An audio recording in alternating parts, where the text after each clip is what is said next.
आप में और हम में सामर्थ्य है क्या कि हम पूर्ण कर सकें? आप सिर्फ भाव बना सकते हो, संकल्प ले सकते हो, भावना बना सकते हो, पूरा करने का काम तो भगवान का ही है। अब सब ब्रजवासी लगा के लठिया खड़े। अब एक दिन एक रात है गई तो ब्रजवासी बोले कन्हैया भैया अब तो थक गए हम। कन्हैया बोले तो? बोले नेक देर सुस्ता लंदे, नेक आराम कर लंदे, संहार के राखियो, देखो हम आराम करे। बोले कन्हैया बोले चिंता मत करो, तुम थोड़ी देर आराम कर लो। तो झट कछु ब्रजवासी ने लठिया नीचे कर ली और नीचे करके सुस्ता लिए, आराम कर लिए।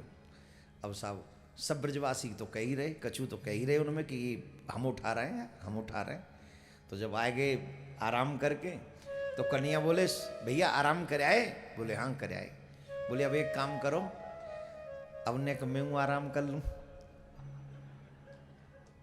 तुम तो आराम कर लो, अब ने मैं आराम कर लूं।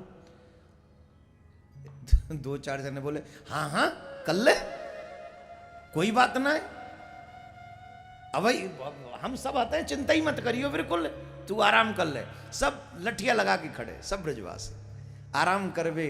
कन्हैया ने नेक नीचे माऊ करी उंगली, नेक सोई पूरा पर्वत नीचे की तरफ। ओ कन्हैया रोक रोक रोक, कन्हैया रोक। बोले मैया बोली बेटा अभी तो तुम ही कह रहे थोड़ी देर पहले के तुम नहीं रोक रहा क्यों? अरे मैया कछु मत पूछे, तेरो लाला बड़ो चमत्कारी है, हम लोगों को तो बहानो बना राख्यो, यानी असली में तो जय ने रोक राख्यो। सही बात तो यह है कि याई ने रोक राख्यो गिरिराज पर्वत। तो मेरे भैया ये इतना जो विशाल यज्ञ होता है, हजारों हजारों लोग यहाँ आते हैं, और एक दो दिन का नहीं है अध्यक्ष महोदय, एक दिन का नहीं है ये फंक्शन, ये उत्सव कितने दिन का है? 8 दिन का। 8 दिन के इस उत्सव में लोग अपने आप आते हैं, अपने आप चले जाते हैं, किसी को किसी से कोई लेना देना नहीं होता है। हम तो सिर्फ व्यवस्था करते हैं, हमारे मिशन के लोग, हमारे ट्रस्ट के लोग, हमारे समिति के लोग सिर्फ व्यवस्था करते हैं, कब कौन कैसे आता है, कब कौन कैसे जाता है, क्या हम देखते हैं? यकीन मानिए ये सब प्रतिक्रिया परमात्मा के द्वारा चलित है, पूरी प्रतिक्रिया ये सब उसी के इशारे से चलता है, सब कुछ। और जो व्यक्ति इसमें अहंकार करे कि मैं कर रहा हूं, तो समझो वो कर नहीं रहा, बल्कि अपना ही पतन कर रहा है। आप लोगों ने सबने 8 फरवरी को इतना विशाल उत्सव श्रीधाम वृंदावन में कराया था, लाखों लाखों, यहां तो हजारों हैं, लाखों लाखों लोग, वृंदावन जाम हो गया। हुआ था कि नहीं? हुआ था कि नहीं? हाईवे जाम हुआ था कि नहीं? लोगों के कहीं बैठने तक की भी जगह रही थी क्या? फिर भी एक चींटी को भी नुकसान नहीं पहुंचा। कौन चला रहा था? अब हम कहते नहीं साहब वो तो हम अध्यक्ष थे विश्व शांति चैरिटेबल ट्रस्ट के, इसलिए भाई हमने कर लिया। तेरा भला वो तेरा,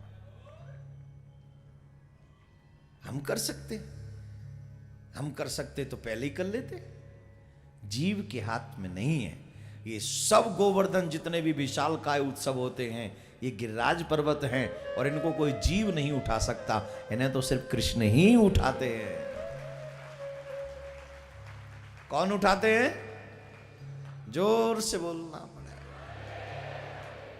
तो घर में भी कोई पूजा पाठ करो और वो अच्छे ढंग से सफल हो जाए, अहंकार मत करना कि हमने की है, नहीं तो हो जाएगा पतन।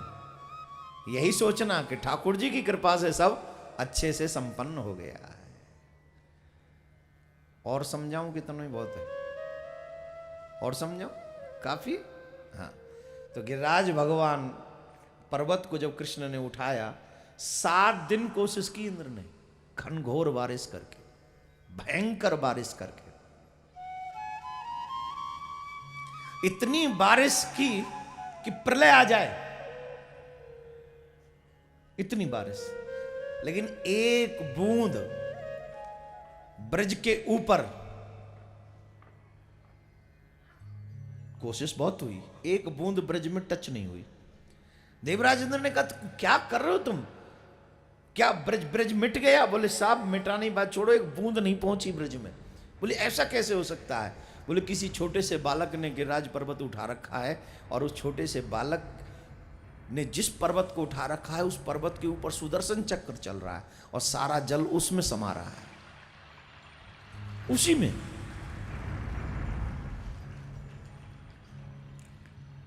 ये जो ब्रज में 3 पर्वत है ना, ये ब्रह्मा विष्णु महेश है। ब्रह्मा विष्णु महेश भी पर्वतों के रूप में ब्रज में आज भी मौजूद है।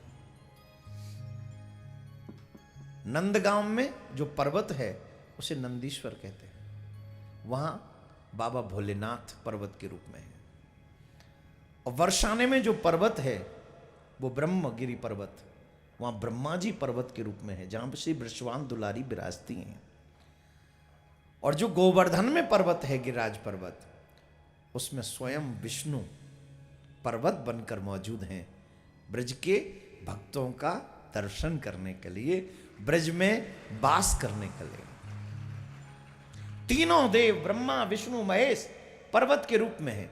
अब सोचिए साहब, जहां देवता तीनों के तीनों देवता पर्वत बनकर रहते हो, उस ब्रज के जीव कितने महत्वपूर्ण होंगे जो मानव बनकर भगवान का भजन और गली गली में राधे राधे करते हुए भ्रमण करते होंगे।